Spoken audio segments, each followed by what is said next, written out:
Big பாஸ்ல பார்வதி மற்றும் திவாகர் அபிஷியலாக பிரிந்து விட்டனர். அந்த காம்போ உடைஞ்சிருச்சு அப்படின்ற அபிஷியல் அனௌன்ஸ்மெண்ட் நம்மளால லைவ்ல பார்க்க முடிஞ்சுச்சு. இன்னொரு பக்கம் திவாகர் மற்றும் சபரி விக்ரம் எஸ்விடி அப்படின்ற ஒரு புதிய கூட்டணி உருவாகுது. திவாகருக்கு சபரி கூட இருக்கிறது நிறைய கம்ஃபர்டபுளாகவும் ஜாலியான ஃபன் மூமெண்ட்லாம் நடக்கிறது அவருக்கு ரொம்ப பிடிச்சிருக்கு போல. அதனால பார்வதி இவரை விலக்கி வைக்கிறாங்க இந்த ஒரு தருணங்கள். இன்னொரு பக்கம் சபரி பார்வதி அப்சர்வ் பண்ணி 2 விஷயத்த பார்க்காமையே பண்ணியிருக்காருன்ற மாதிரி ஒரு சம்பவம். இதெல்லாம் தான் இந்த வீடியோல பார்க்க போறோம். வணக்கம் மக்களே, நேஷனல் உட்ஸ்ல இருந்து உங்கள் மணிவண்ணன். பார்க்குறவங்களுக்கு எல்லாருமே லைக் போட்டுருங்க. கண்டென்ட்டுக்குள்ள போயிடலாம். ஃபர்ஸ்ட், பார்வதிக்கு திவாகர் சபரி கூட பேசுறதும் க்ளோஸ் ஆகிறதும் சுத்தமா இன்ட்ரெஸ்ட் இல்லை, பிடிக்கல. அது ஓப்பனாவே தெரியுது. அதே மாதிரி பார்வதி கமருதீன் கூட க்ளோஸ் ஆகிறதும் இது பண்றதும் திவாகருக்கு பிடிக்கல. இது ரெண்டுமே நடந்துட்டு இருக்கு இன்னைக்கு. ஸோ லைவ்ல என்ன ஆச்சுன்னு பாத்தீங்கன்னா, பார்வதி கமருதீன் இவங்க பேசிட்டு இருக்கும்போது பாத்தீங்கன்னா, அப்ப திவாகர் ஒரு வார்த்தை வர்றாரு, பேசாம பார்வதியை கல்யாணம் பண்ணிக்கலாம் போல இருக்கே, நல்லா காசு வரும், நல்லா செட்டில் ஆயிடலாம், இதெல்லாம் இதுவாயிடலான்ற மாதிரி வராரு. உடனே என்ன, நேத்து வரையும் என்ன தங்கச்சியா பார்த்துட்டு இருந்தேன், இன்னைக்குன்னா இப்படி சொல்றேன் இல்லம்மா அப்படின்ற மாதிரி சொல்றாரு. பட் அவர் நிறைய இப்போ கொஞ்சம் கொஞ்சமா லூஸ் டாக்ஸ் விடுறது நம்மளால பார்க்க முடியுது. இது ஒரு ஃபன்னி கேரக்டரா, ஃபன்னி சைடா இருக்கிறதால இது மக்களால் அக்செப்ட் பண்ணி ஏத்துக்கிட்டு போக முடியுது. பட் அது ஃபன்னி சைடா இல்லை. இது வரைக்கும் திவாகர் எல்லா இடத்துலையும் எல்லா பெண்கள்கிட்டையும் இந்த ஒரு விஷயத்த சொல்லியிருக்காரு, சொன்னாமல. பட் இது ஒரு விஷயமா போகுது. பட் இதுக்கப்புறம் இந்த மாதிரி விஷயத்த அவர் கண்ட்ரோல் பண்றது அவருக்கு நல்லதுன்னு நான் நினைக்கிறேன். இதுக்கப்புறம் இப்படியே போயிருந்தேன்னா எப்போ வேணாலும் அது எப்படி வேணாலும் டவுன் அவுட் ஆகி அவருக்கே ரிவர்ஸ் ஆப்பா வரும். அது ஃபன்னா இருக்கிறதால எல்லாரும் ஏத்துக்கிறாங்க. அது ஒரு ஃபன்னியா இல்லைன்னா அது வேற மாதிரி போகும். அதான் பார்வதி கேட்கறாங்க, என்னன்னா நீ இப்படி சொல்ற, நேத்து வரையும் தங்கச்சியா சொல்லிட்டு இப்போ சொல்றியே, ஏன்னா இப்பெல்லாம் பண்றேன்ற மாதிரி ஒரு விஷயம் இருக்கு. இன்னொரு பக்கம் உடனே என்ன சொல்றாருன்னா, உனக்கு என்னப்பா கமருதீனை நீ கரெக்ட் பண்ணிட்ட அப்படின்ற மாதிரி ஒரே ஒரு சண்டை போட்டான், எல்லாரையும் கத்துன்னு கத்துனா அதுவே உன்னை கரெக்ட் பண்ண மாதிரி ஆயிடுச்சு அப்படின்ற மாதிரி சொன்னபோது என்னெல்லாம் கரெக்ட் பண்றதுக்கு ரொம்ப கஷ்டமாகும்ன்ற மாதிரி பார்வதி பேசுறாங்க. ஆல்ரெடி பார்வதிக்கும் கமருதீனுக்கும் ஏதோ ஒரு வேவ் லென்த் செட் ஆகிட்டு ஒரு நல்ல வைப்ல போது போல இருக்கு. அது மட்டும் நம்மளால கண் கூட பார்க்க முடிஞ்சு. ஸோ இதுக்கப்புறம் திவாகர் கூட கொஞ்சம் டிஸ்டன்ஸ் மெயின்டைன் பண்ணிடலாம், விலகிடலாம் அப்படின்ற மாதிரி அந்த இன்சிடென்ட்லேயே இது திவாகர் இப்படி சொன்னார்ல, அப்பயே கொஞ்சம் சைலண்ட் ஆகிட்டு டிவைட் ஆயிட்டார். அப்புறம் இன்னைக்கு மதியம் இப்போ திரும்ப லைவ்ல என்ன சொல்லியிருந்தாங்கன்னா, உன் மேலே இதுக்கப்புறம் உங்ககிட்ட இருந்து டிஸ்டன்ஸ் மெயின்டைன் பண்ணலான்னு முடிவு பண்ணிட்டேனே, உன் பக்கமே நான் வரப்போறது இல்லை. ஸோ நான் தூரம் இருந்தாலும் உன்னை கேர் பண்ணுவேன், கன்சர்ன் பண்ணுவேன், இதெல்லாம் இருக்கு. பட் நீ ஒரு அனலைசிஸ் கொடுக்குறல, அதை மட்டும் நான் கேட்குற மாதிரி தான் இருக்கே தவிர்த்து நான் சொல்றது நீ கேட்குற மாதிரி இல்லை, எதுவுமே பண்றதான் மாதிரி இல்லை. ஸோ அதனால நான் விலகி இருக்கேன், அது பார்த்துக்கலாம் அப்படின்ற மாதிரி பார்வதி சொல்றாங்க. திவாகர் என்ன சொல்றாரு, நீ சொல்றதெல்லாம் நீ சொல்றது தானே கேட்குறேன் பார்வதி, இதுல என்ன இருக்கு அப்படின்னும் போது, ஆல்ரெடி நீ சொல்றதை கேட்குற பார்வதி பின்னாடியே சுத்துறன்னு முத்திர குத்திட்டு இருக்கானுங்க, இதெல்லாம் பண்ணிட்டு இருக்காங்க அப்படின்ற மாதிரி இவரு ஒரு பக்கம் சொல்றாரு. ஸோ உடனே பார்வதி என்ன, உனக்கு சபரியை பிடிக்கும், அவங்க கூட போய் விக்ரம் பிடிக்கிற, அவங்களுக்கு கூட தான் இருக்க, இதெல்லாம் என்னால் பார்க்க முடியுது. ஸோ அதனால நான் விட்டுறேன், நீ போயிட்டு அங்கே இரு, பிரச்சனை இல்லை அப்படின்ற மாதிரி சொல்லிட்டாங்க. டிஸ்டன்ஸ் எல்லாம் மெயின்டைன் பண்ணணும்னு அவசியம் இல்லை, நீ அவங்க கூட போய் இருன்ற மாதிரி சொல்றாங்க. நான் தள்ளி போய்க்கிறேன். உடனே இவர் சொல்றாரு, எனக்கு ஃபர்ஸ்ட் பார்வதி தான் பிடிக்கும். எப்படி பார்வதி தான் எனக்கு ஃபர்ஸ்ட் ப்ரிஃபரன்ஸ், நீ தான் எனக்கு எல்லாமே அப்படின்ற மாதிரி சொல்றாரு.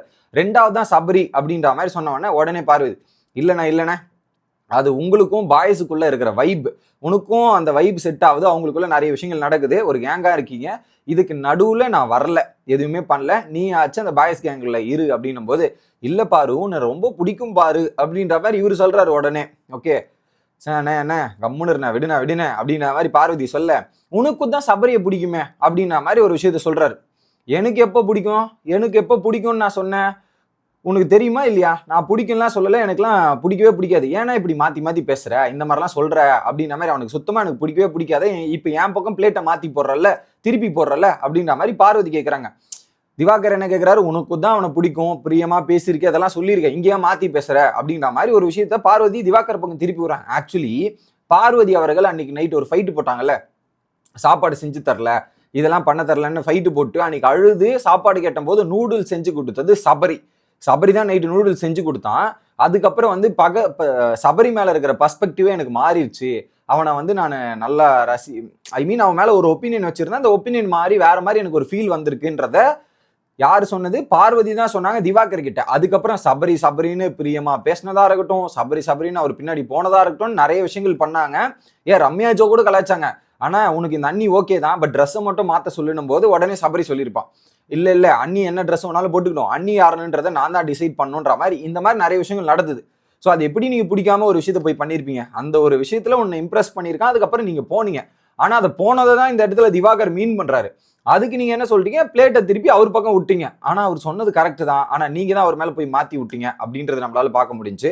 இது ஒரு பக்கம். ஓகே, அடுத்து அவனை பிடிக்கவே பிடிக்காது, மதிக்காதன்னு சொல்லி விட்டாங்களா.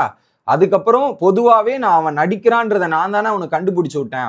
இவன் நடிச்சுக்கிட்டு சுத்திட்டு இருக்கான், இதெல்லாம் பண்றது நான் தான் கண்டுபிடிச்சேன், இதுதான் அப்படின்னும் போது உன்னை பத்திலாம் நான் அவன்கிட்ட போய் பேசலப்பா, ஜாலியாக தான் பேசுவேன், ஜாலியாக ஃபன்னியாக தான் விளையாடிட்டு இருமே தவிர்த்து வேற எதுவுமே இல்லை அப்படின்ற மாதிரி திவாகர் சொல்றாரு. உடனே பார்வதி என்ன சொல்றாங்க, கேம்ல அவன் என்னை பத்தி என்ன பண்ணான், சுத்தி என்னை காலி பண்ணிக்கிட்டே இருந்தான், இதெல்லாம் பண்ணிட்டு இருந்தான், டாஸ்க்ல என்னை எலிமினேட் பண்ணதே அவன் தான். அடுத்து விக்ரம் அந்த கத்தி மேட்டர்ல என்ன ரொம்ப அப்செட் ஆயிட்டான், இதெல்லாம் பண்ணிட்டான், எனக்கு சுத்தமா பிடிக்கல, அதனால தான் நான் வந்து உங்ககிட்ட சொல்லிட்டு போறேன், நான் சொல்லாம போகக்கூடாது, சொல்லிட்டு போறேன் அப்படின்ற மாதிரி ஒரு விஷயத்த சொல்றாங்க. நீ அவங்க கூட க்ளோஸா இருக்க, அவங்க பண்ற ஆக்டிவிட்டிஸ்லாம் எனக்கு பிடிக்க மாட்டேங்குது, பட் உனக்கு பிடிக்குது, அதனால நான் விலைக்கு போறேன், தள்ளி போறேன், தப்பா எடுத்துக்காதன்ற மாதிரி ஓப்பனா பார்வதி சொல்றாங்க. ரீசனையும் சொல்லிட்டேன்ற மாதிரி சொல்லிடுறாங்க. அப்புறம் இவர் சரி ஓகே பாரு, நான் எதுலையுமே டிஸ்டர்பன்ஸ் பண்ணல, இதெல்லாம் பண்ணலன்ற மாதிரி நீ உன் கேமை விளையாடுன்ற மாதிரி இவரும் சொல்லிடுறாரு. அப்ப சொல்றாங்க, இங்க பாரு நான் ஒன்னே ஒன்று விஷயம் தான், அவங்க கேம்ல கிச்சன்ல பண்ணாங்கல்ல ஒரு விஷயம், அதுவும் தப்பு, ஸ்லாப் மேல போய் உட்காரக்கூடாதுன்னு அதையும் தப்பு, சாப்பாடை வச்சு ஒரு விஷயம் பண்ணாங்களே அதையுமே தப்பு, அந்த 3 விஷயத்துலயும் நான் என் ஸ்டாண்ட்ல தான் நிக்கிறேன், என் இதுல தான் நிக்கிறேன், நீ வேணா அந்த ஸ்டாண்டை மாத்துறதானே மாத்திக்கோ, அதுல என்னால இருக்க முடியாது, நான் அப்படி நிற்பேன். ஃபுட்டுல ஒரு பிரச்சனை பண்ணாங்க, நான் மன்னிப்பு கேட்க சொன்னாங்களே, நானும் போய் கேட்டிருக்கேன், ஓகே, அதுல இப்ப யார் எந்த கேட்டாலும் அந்த ஸ்டாண்ட்ல நான் அந்த இதுல தான் இருப்பேன். ஸோ நீ கொஞ்சம் அனலைஸ் பண்ணி பாரு, அவங்க எல்லாம் எப்படி கேம் விளையாடுறாங்க, யாரெல்லாம் அந்த மாதிரி கேம் விளையாடி இருக்காங்கன்றத அனலைஸ் பண்ணி பாருங்க. கனியக்காவே ஒரு பாயிண்ட்ல பரவாயில்ல, அதை விட மோசமா இங்க இருக்காங்க அப்படின்ற மாதிரி டிஸ்கஷன் போது, கனியக்கா பரவாயில்லையா, ஏமா பார்வதி இந்த ஃபுட்டு இது எல்லாத்துக்கும் மெயின் பிளான் போட்டதே கனியக்கா தான், ஆனா கனியக்காவே பரவாயில்ல, சபரி தான் மோசம், நீங்க பாத்தீங்களா, அங்கதான் நீங்க ஹைலைட்டா இருக்கீங்க, ஒட்டுமொத்தமா ஒரே கூட்டமா நீங்க சொல்லியிருந்தீங்கன்னா கூட எனக்கு ஓகே, ஆனா கனி இது இப்படி சொன்னும்போது அது ஒன்றும் சொல்றதுக்கு இல்லை. இது ஒரு பக்கம். அடுத்து ஒரு பக்கம் சபரி வந்து பார்வதி என்ன சொல்லியிருப்பாங்க திவாகர் கிட்ட அப்படின்றத ஒரு ஆக்ட் பண்ணி காட்டுறாரு, நல்லா இருந்துச்சு. ஆனா என்ன சொல்லியிருப்பாங்க, காலைல நான் சொல்லிட்டா, நீ வந்து உனக்கு அவனை பிடிக்கும், எஸ்விடி ஐ மீன் சபரி, விக்ரம் மற்றும் திவாகர், ஸோ உனக்கு அவன் கூட பிடிக்கும், அவன் பண்ற ஆக்டிவிட்டிஸ் பண்ணலாம், என்ஜாய் பண்ற, அதனால நான் சொன்னா உனக்கு தப்பா தெரியுது, இந்த மாதிரிலாம் இது பண்றேன்ற மாதிரி சொல்லியிருப்பாங்க, அதானேன்ற மாதிரி சபரி அதே மாதிரி பண்ணி காமிச்ச உடனே, ஆமாப்பா எப்படிப்பா கரெக்டா கண்டுபிடிச்ச, கரெக்டா அவங்க சொன்னதே நீ அச்சல் அப்படியே மாறாம சொல்றீ, எப்படி சபரி, அதெல்லாம் எனக்கு தெரியாதானே, அதெல்லாம் எத்தனை பார்த்துருக்கோன்ற மாதிரி சபரி பேசி அங்க ஒரு விஷயத்த போடுறாரு.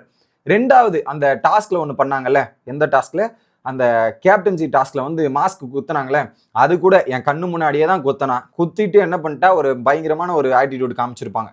என்னன்னா, நான் போய் நேருக்கு நேர் குத்துறவேன், இதெல்லாம் பண்ணுவேன், எனக்கு முதுகுல குத்துற பழக்கம்லாம் கிடையாது, நேருக்கு நேர் குத்துனமா, டாஸ்க்கை முடிச்சோமா, அடுத்து மற்றவன் எவன்லாம் குத்துறானோ அதை வேடிக்கை பார்த்தோமா அப்படின்னு இருக்கணும், இதுதானே அப்படின்னும் போது, எப்படிப்பா டேப் ரெக்கார்ட் பண்ணாம நீயே சொல்ற, இதெல்லாம் எப்படி உன்னால முடியும் அப்படின்ற மாதிரி திவாகர் பேசிட்டு இருக்காரு. ஆக்சுவலா இதுதான் பார்வதி வந்து எல்லார இடத்தையும் சொல்லிட்டு இருக்காங்களே, அதை காப்பி அடிச்சு அதை அப்படியே டெமோ பண்ணி காட்டுறது ரொம்ப கஷ்டமா என்ன. ஒரு பக்கம் இப்படி சபரி பண்ணிட்டு இருக்காரு, ஆனா சபரிக்கு எதிராக பல விஷயங்களையும் பல திட்டங்களையும் போடணும் அப்படின்ற மாதிரி முயற்சிகள் நடந்து கொண்டிருக்கிறது பார்வதி தரப்புல இருந்து.